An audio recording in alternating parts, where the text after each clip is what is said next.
The book of the prophet Amos.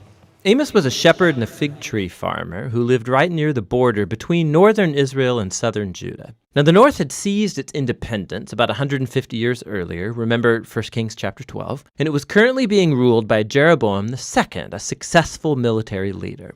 He won lots of battles and new territory for Israel, and he generated lots of wealth, but in the eyes of the prophets, he was one of the worst kings ever.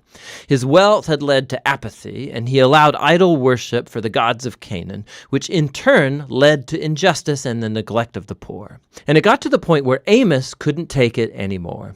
He sensed God calling him to go trek up north to Bethel, an important city that had a large temple, and start announcing God's word to the people. And this book is a collection of his sermons and poems and visions uttered over the years. They were compiled later to give God's people a sense of his divine message to the northern kingdom, and it's a message we still need to hear today. The book has a fairly clear design. Chapters 1 and 2 are a series of messages to the nations and Israel.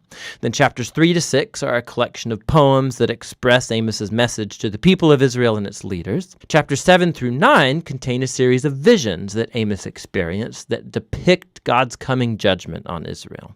Let's just dive in. So the book opens with a series of short poems that accuse all of Israel's neighbors of violence and injustice. And this is kind of odd because the book's opening line said that Amos was going to speak against Israel. But watch how this works. As Amos is naming all of these neighboring nations, you can go look at a map and see that he's creating a circle. And when he's done, Israel lies right in the center, like a target in the crosshairs. And on Israel, Amos unleashes a poetic accusation that's 3 times longer and more intense than any of these others. He accuses Israel's wealthy of ignoring the poor and allowing grave injustice in their land, specifically by allowing the poor to be sold into debt slavery and then going on to deny any of these people legal representation. And this, Amos asks, is this the family that was once denied justice and enslaved in Egypt? The family that God rescued from oppression and slavery? The party's over, Amos says. God is done putting up with you. And so the opening of the next section explains why. God says, I chose you, Israel, from among all the families of the earth. This is an allusion to Genesis 12, how God had called the family of Abraham to become God's blessing to all of the nations. And so then God says, so this is why I will punish you for all of your sin. Israel had a great calling, which came with great responsibility, and so their sin and rebellion brings great consequences. Now, this section brings together a lot of Amos's poems, and you'll see a few key themes repeated over and over. So first, he's constantly exposing the religious hypocrisy of Israel's wealthy and their leaders. And he describes how they faithfully attend the religious gatherings, giving offerings and sacrifices, all the while neglecting the poor and ignoring injustice. And Amos says it's all a sham, that God actually hates their worship because it's totally disconnected from how they treat people. God says a real relationship with him will transform a person's relationships. And so Amos's call to true worship is to let justice flow like a river and righteousness like a never-failing stream. Now, these 2 words, they're super important for Amos and actually all of the prophets. So righteousness, or in Hebrew, tzedakah, refers to a standard of right, equitable relationships between people, no matter their social differences. And justice, or in Hebrew, mishpat, refers to concrete actions that you take to correct injustice and create righteousness. And so both of these are to permeate the life of God's covenant people like a rushing stream fills a dry riverbed. The next theme is Amos's repeated accusations of Israel's idolatry. So remember, when the northern kingdom broke away from southern Judah, their king built 2 new temples to rival Solomon's in Jerusalem, and he placed a golden calf in each. Remember 1 Kings chapter 12. Since then, Israel had only accumulated more idols, worshiping the gods of sex and weather and war. And in the prophet's view, the worship of these gods always led to injustice, because these gods don't require the same degree of justice and righteousness as the God of Israel, not to mention that these gods were immoral themselves. Not the God of Israel, he's different. So he can say in one place, seek me that you may live. And then right after that say to Israel, seek good, not evil, that you may live. So true worship of the Creator God of Israel, it's synonymous with doing good, with generosity, and with justice. And so the final theme in these chapters is that because Israel and its king have rejected Amos and the other prophets, God will send the day of the Lord. This is a great and terrible act of justice on Israel. And specifically, Amos predicts that a powerful nation will come and conquer and decimate their cities and take the people away into exile. And we know his prediction came true. Some 40 years later, the Assyrian Empire swooped in and did exactly as Amos had said. The book closes with a series of visions that Amos experienced, and they're symbolic depictions of the coming day of the Lord. So he sees Israel devastated by a locust swarm, and then by a scorching fire, and then they're being swallowed up like overripe fruit. And in the final vision, Amos sees God violently striking the pillars of Israel's great idol temple at Bethel, and the whole building comes crumbling down. It's an image of God's justice on the leaders and the gods of Israel. Their end has finally come. But then, all of a sudden, in the final paragraph, we see a glimmer of hope. It picks up this image of Israel as a destroyed building, and God says that out of the ruins, he will one day restore the house of David. In other words, he's going to bring the future messianic king from David's line, and he will rebuild the family of God's people, which, surprisingly, we're told, is going to include people from all of the nations. All of the devastation caused by Israel's sin and God's judgment will that day be reversed. Now, this final paragraph is super important. It's the only sign of hope on the other side of judgment. And it helps us see how this book is exploring the relationship between God's justice and his mercy. If God is good, he has to confront and judge evil among Israel and the nations. But his long-term purposes are to restore his world and build a new covenant family. And so through Amos's words, we still today hear his call to learn from Israel's hypocrisy and disaster and to embrace a true worship of this God, which should always lead to justice and righteousness and loving our neighbor. And that's what the book of Amos is all about. I really do love those Bible Project videos. I know they can be kind of long, but they actually have them for every single book throughout the whole New Testament and most of the Old Testament. I would highly encourage you guys to check them out anytime that you're reading any book of the Bible. What they're doing is simply called a literary analysis. They're just looking at the large themes of the book and what's being said in how the book is actually put together and the order of these things. And the purpose of these videos isn't to explain the book in its entirety, but to help us feel confident knowing what it's about and the direction that it's going so that we can read it easier for ourselves. The Bible Project is a great resource. I hope that you guys check them out before you're wanting to do any kind of study. It's just BibleProject.com. But even what we've been doing in this series, Come Home, these lessons through the minor prophets, we haven't been going verse by verse and talking about every single thing that they say. What we've been trying to accomplish and what we will continue to try to accomplish is pointing out at least one mega theme that is in each book so that you can feel confident going through it and reading it for yourself. All right, so my challenge to you before I even get going this morning is not to just hear what I have to say about the book of Amos and feel satisfied with your knowledge of the book, but go and read it for yourself. All right, you don't have to know everything that's going on in all of the historical context, but in your reading time, a chapter or so at a time, just pray and ask God, hey, what do you want me to know from this book? And what do you want me to do about it? Just allow the Spirit of God to offer you some application points and then put them into practice. It really can be that simple. And in the same spirit as those Bible Project videos, we've been showing you guys this graphic, which there's a lot here, and Corey went into depth with it last week, so I'm going to skip most of that. But sometimes I think a book is a lot easier to read when we just know where it lands in the story and like how it fits into the piece as a whole. And so what's important to know about the time of the minor prophets is it's right there in the middle where you see that split. All right, so after King Solomon, the nation of Israel actually divided into two kingdoms, Israel to the north and Judah was the southern kingdom. All right? Eventually, the northern kingdom gets taken into Assyrian captivity. The Bible Project video just talked about that. They never come back. They are wiped off of the face of the planet, never to be seen or heard from again. All right? We have no bloodlines left from there. But the southern kingdom, Judah, several years later gets taken into Babylonian captivity. The Babylonian Empire, when they come to power, they do get to return from that exile. So in reading the minor prophets, sometimes they're talking about Israel, sometimes they're talking about Judah. Anytime you hear about a return from exile, we're talking about the southern kingdom of Judah.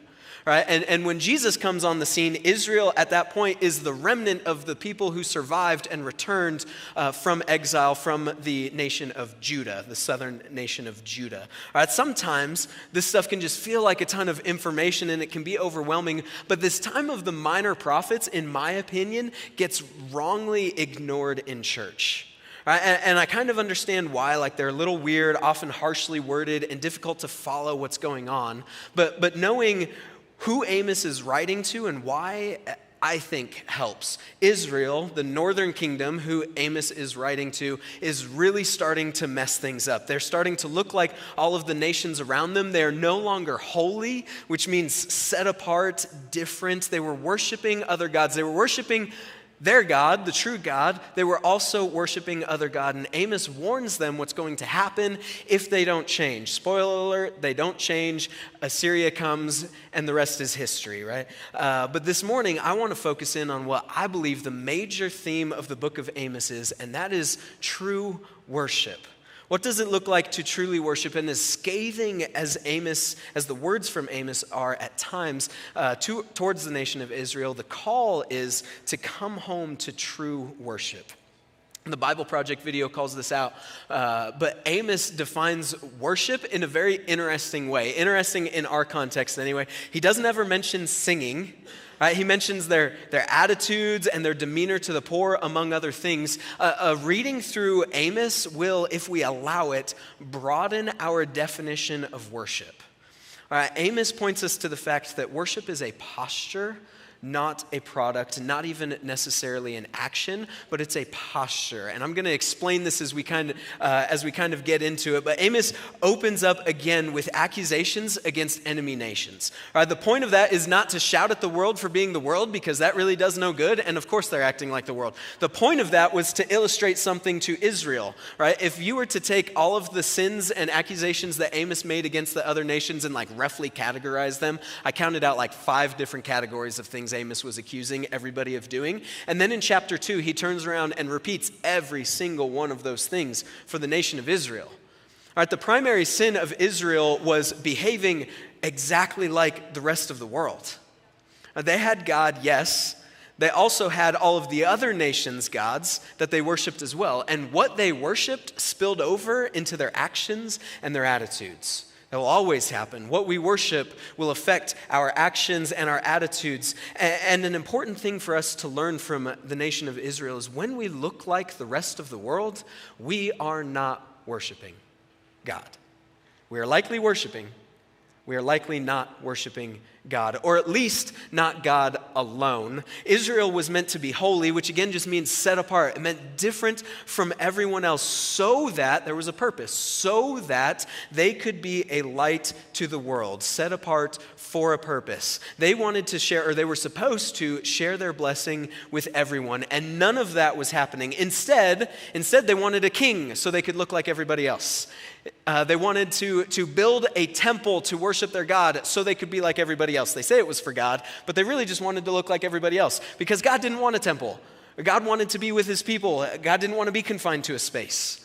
But they wanted to build a temple. So they built a temple for their God so that they could look like everybody else. And even worse, they started adding other temples so they could worship other nations' God. They still had their God. And to some, maybe that seemed good enough, but it was God and. And when I think about that, God and, I really think that that's actually my problem today and the primary problem for the church in the United States, I would say, and probably a problem for most of us in this room today. All right? I worship God, I love God, I serve God, and I know you guys do too. You're here, which is awesome, but I have this God and mindset. I worship other things as well. Like I have idols in security, not as much money as it is like the security and the comfort that money can offer. I have idols in the way people perceive me. Like I've talked about this in here before, but I have a problem of sometimes wanting people to become dependent on me instead of me pointing them to Jesus. Like I know these things, but an important question for us to ask ourselves to seek out the things in our lives that we worship besides God is, what am I sacrificing for? Think about it. You're all here right now. Right, so you sacrificed your time, maybe you sacrificed camping, it is Father's Day. Like you sacrifice literally whatever else you could possibly be doing in this moment, which is a very long list of things, to give this time to God and God's people. That's awesome. All right, what else am I sacrificing for? And then you can follow up that question with, is that thing a distraction at times from my relationship with God? Or worse, if you've gone really far, is my relationship with God a distraction from blank? And guys, if we're willing to be honest with ourselves in these questions, it's probably going to make us a little bit uncomfortable, and we owe it to ourselves and we owe it to God to take the time to wrestle with these things. Like take money, for example. Do I sacrifice for it? Yes, obviously we all do. We have to. That's the way we function in society. We have to have jobs. That's fine. But yes, I do sacrifice for it. Is money at times a distraction from my relationship with God? I would say probably yes, at times it is. There are times that I'm spending more time like focusing on how I can get more than just devoting myself to the things that God is calling me to. I know that that's happened, but really it's that last question that kind of hurts a little bit. Is my relationship with God ever a distraction from money? And if I'm going to put it that way, if I'm honest, sometimes I can view things like my tithe, my 10% that I'm supposed to give to God with joy because of all of the blessings and the promises that He provides to me. Sometimes I view that as a roadblock or an inconvenience to some of my financial goals. Like, yeah, if I think about it, at times this really can be an issue for me. And other times, genuinely, honestly, it's really not. But there are a million possibilities. Some of us have let politics become the focus of our worship. Some of us have let our country become the focus of our worship. Some of us have let friends or sports, popularity, social status, whatever, become the focus of our worship. Some of us have even let church, serving, or even worship become the focus of our worship. And I'll explain that in a second. But this God and mindset, I believe, is so dangerous in the church because most of the time we don't even notice it. It's like, yeah, I worship God. I love God. Everything's fine. Apparently, God takes us worshiping other things alongside of Him very seriously. And we owe it to ourselves and to Him to actually reflect on that a little bit this week. Amos is quoted twice, 2 different times in the New Testament, both times in the book of Acts. The first time is in Acts chapter 7, while a guy named Stephen is just about to be stoned to death. As he's offering his defense, he's delivering a history lesson to the religious leaders and the teachers in Israel, which I find kind of funny because they're probably the ones that taught him everything he's repeating back to them right now. It's as if they didn't know it, but he's just giving them a discourse in Israel history. And he quotes Amos chapter 5. He said, "Did you bring me sacrifices and offerings 40 years in the wilderness, people of Israel? You have lifted up the shrine of your king, the pedestal of your idols, the star of your God, which you made for yourselves." Other translations actually name some of the pagan gods that they were worshiping in Amos's time. So Amos, in chapter 5, is telling Israel, stop focusing on other gods, come back to the one true God. Stephen, in Acts, uses Amos to tell these religious leaders, yeah, I know you're about to kill me because you, just like back then, never learn. You are not worshiping the true God anymore. You have become so consumed with the world, in their case, so consumed with the power and authority that you have, that you're trying to maintain in this Roman Empire, that you missed that Jesus is God. And that didn't make them very happy. So they proved him right and they killed him, which I think is kind of funny and ironic. Stephen probably didn't find it funny, but He's in a better place now. It's okay. The second time Amos is quoted in the New Testament is in Acts chapter 15. All right, the apostles, Jesus' disciples, the guys who started the church, not a church, the guys who started the church, they were gathering together to discuss if the Gentiles, the non-Jewish believers, had to become Jewish to be able to be included in the church. All right, they were deciding whether or not they needed to be circumcised, among other things. And Peter, for the very first time, speaks up and actually gets this thing right. After getting it wrong so many times in his life, he stands up and he says, no, the good news, the gospel about Jesus is for everybody. And then James, as if he's having this aha moment for the first time, he's like, oh my gosh, this is what the prophet Amos was talking about. He literally said this hundreds of years ago. And he quotes Amos chapter 9. He says, afterward, I will return and restore the fallen house of David. I will rebuild its ruins and restore it so that the rest of humanity might seek the Lord, including the Gentiles.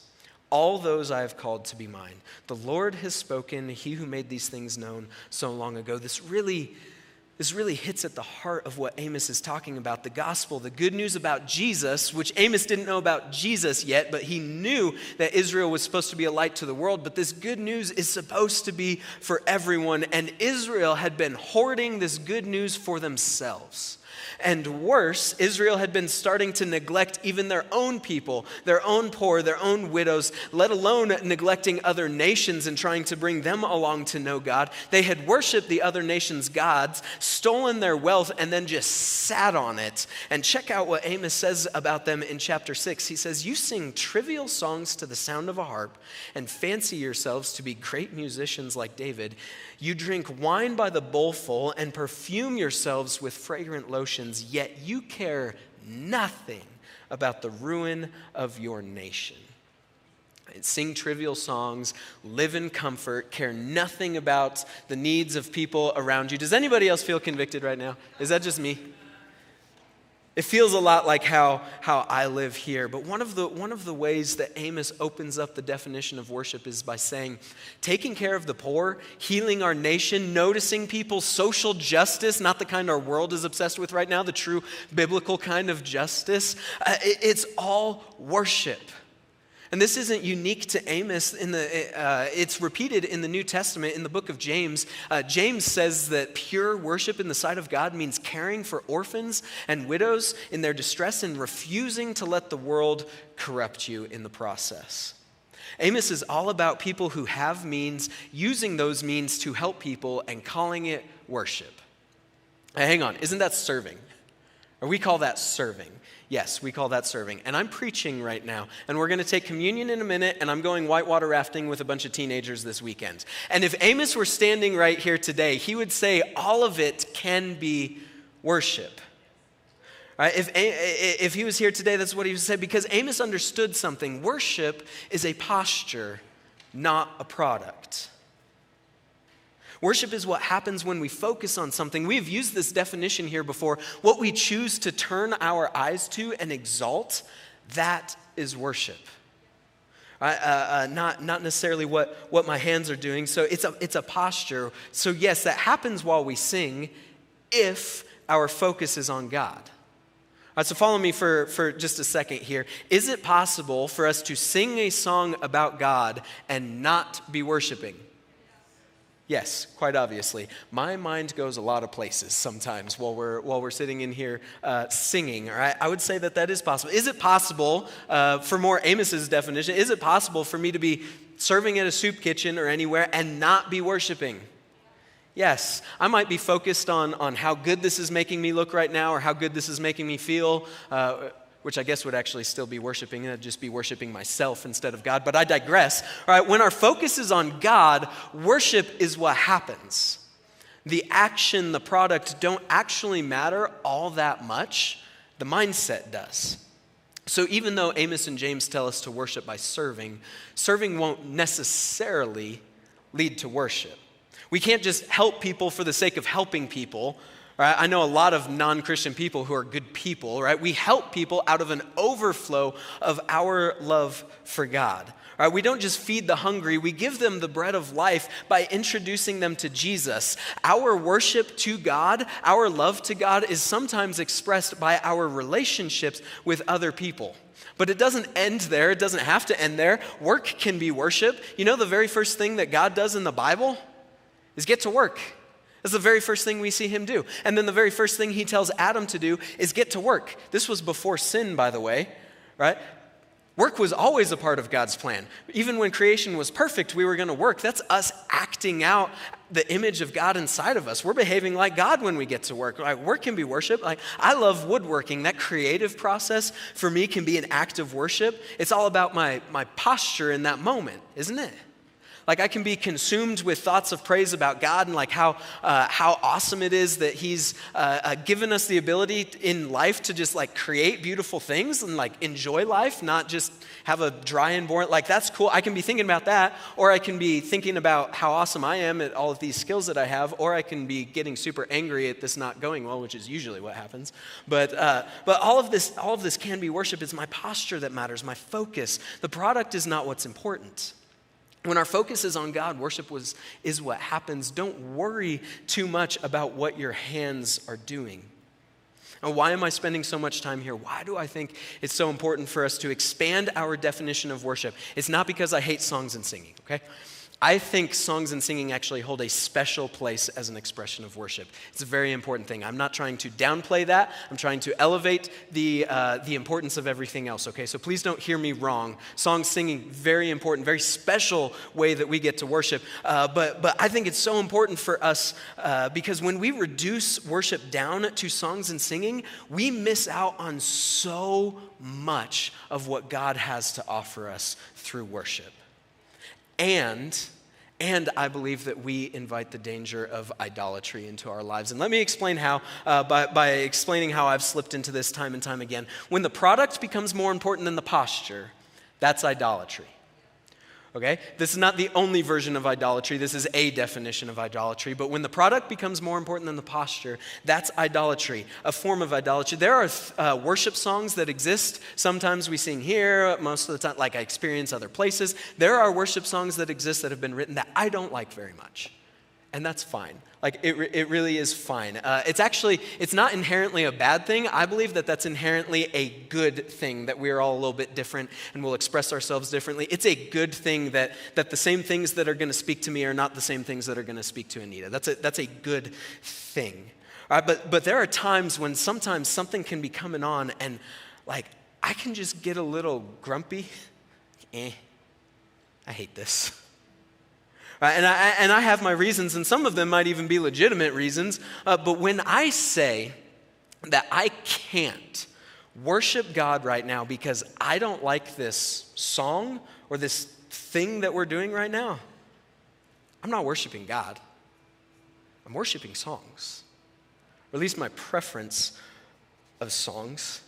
Like, really, Jordan, like, I can't worship God. I'm just inviting you into my internal dialogue that I have way more frequently than I would care to admit. But like I really can't worship our God right now because I don't like this. Like, how is that not idolatry? The product needs to be the right thing for me to get into the right posture. Really? Really, there is no way that I can focus on how awesome our God is right now because of the things that are going on. Am I really that immature? Sometimes. A lot more than, again, it's bad. But that doesn't mean that we don't vet songs here at this church or give excellence as a worship. I think our worship team does an incredible job. Yes, you can cheer for them. They're awesome. It's including the tech, like they do an incredible job of leading us in worship. And we do sing songs that we believe here are theologically accurate.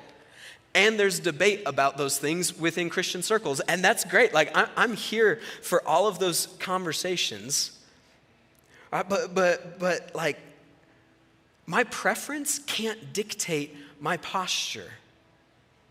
And worship can look so many different ways. I think it's so awesome that we had an acoustic music and prayer worship night last Thursday. If you guys were here, it was an incredible experience. If you weren't here, that's fine, but I hope you guys can make it to our next ones. Like, worship can look so many different ways. It was a great experience, and I hope you guys can make it and join us for that, because we need to expand our definition of worship, because I don't want to miss out on things.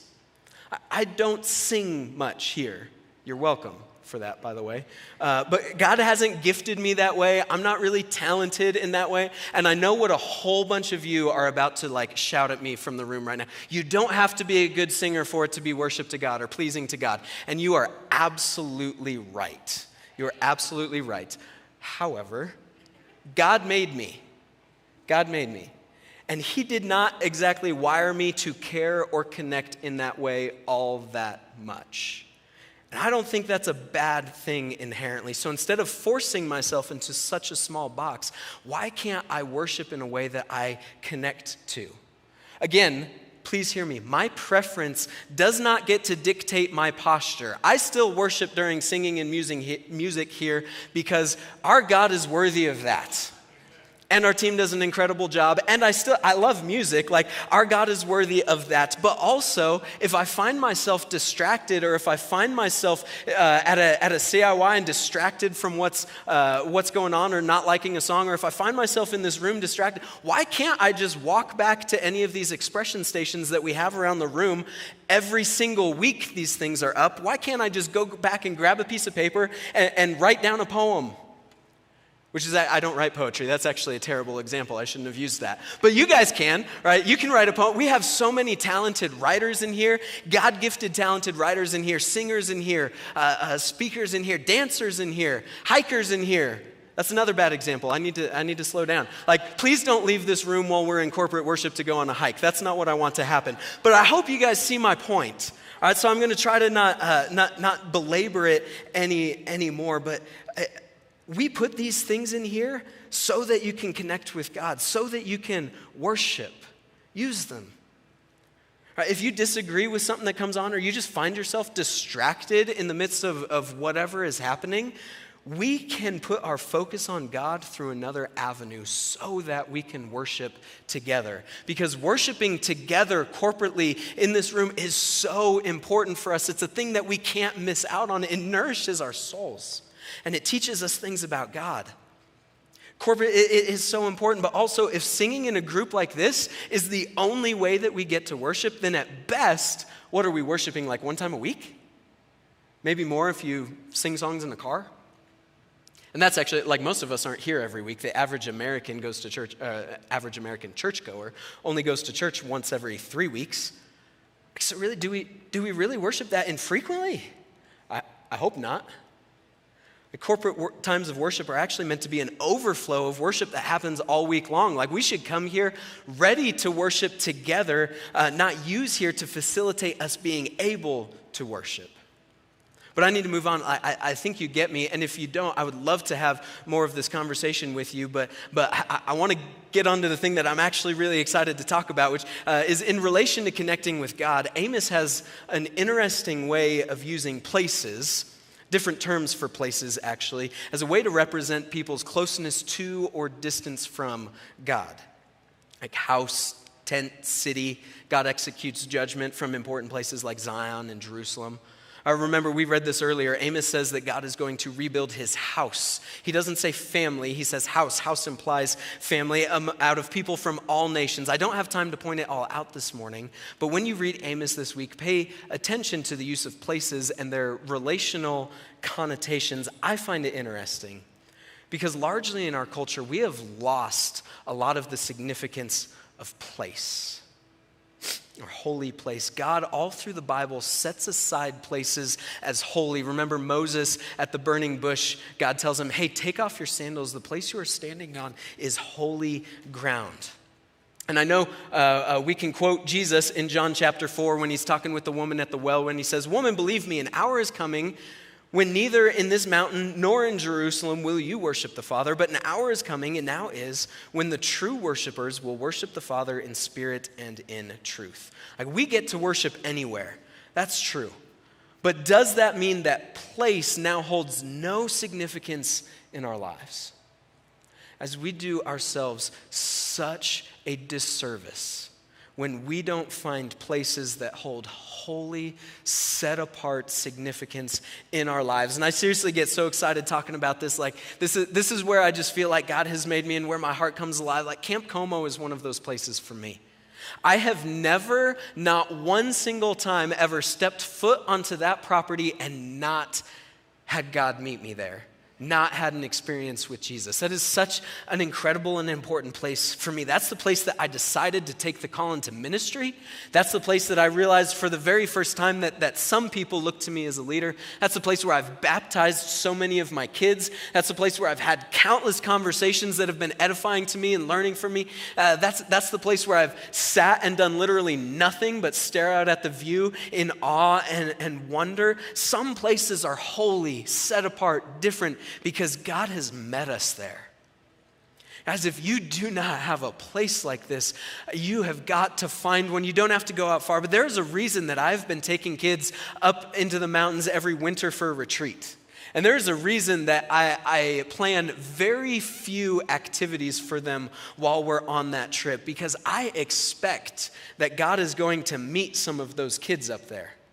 There are some of our students that is already becoming a holy place for them. A place that they can go to at any point of their lives and just remember, step onto that property like I do and remember that God is good. And just put their focus on God and let the entire world melt away.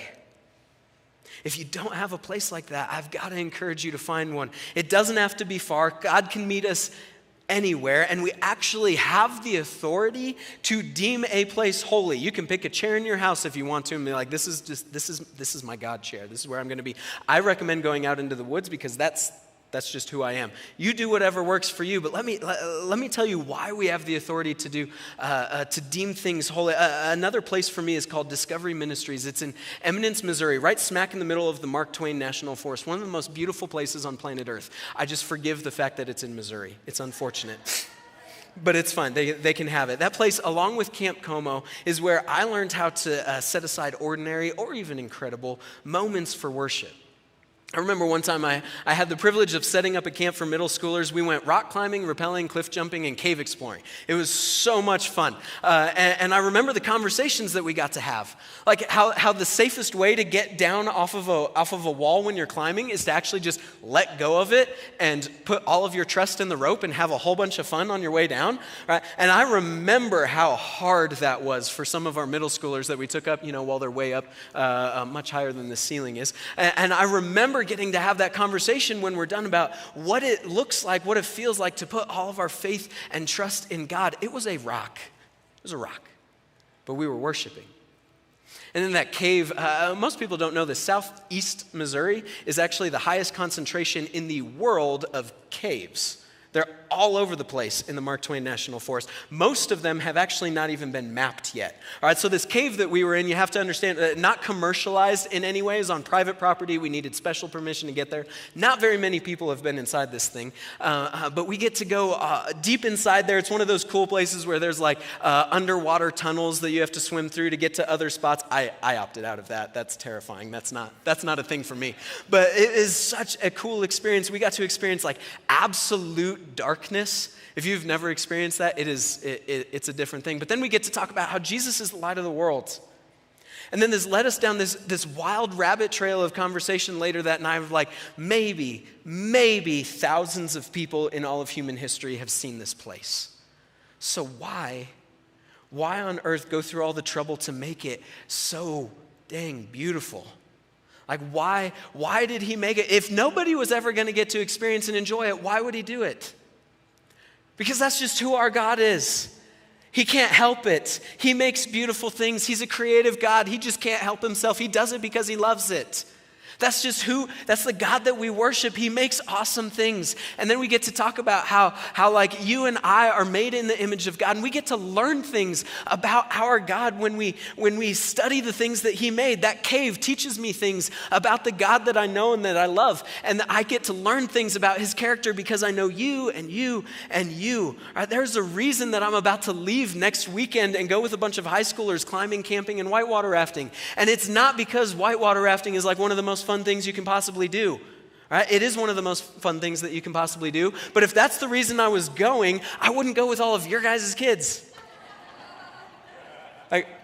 I love your kids, don't take offense to that, but like I'd go alone if the only reason I was out there was for the adventure. Like, no, I am so excited to take them up there because I already know what's going to happen around the campfire on Saturday night. And I'm not going to tell you because some of them are listening and I don't want them to know yet. But that is going to be a holy moment because God has given me, just like you, the ability to turn something as trivial as a 100-foot cliff, a fire, and a river into a moment set apart for worship. Because some places and moments are holy because we have deemed them so. On our way back from a camp, I had this conversation with another youth pastor that I was taking through these types of experiences to see if this is the sort of thing he would want to lead some of his groups through. And he said, I'll always remember this. He said, that week was awesome. We had Bible study. We had great discussion. The only thing I feel like we were missing was worship.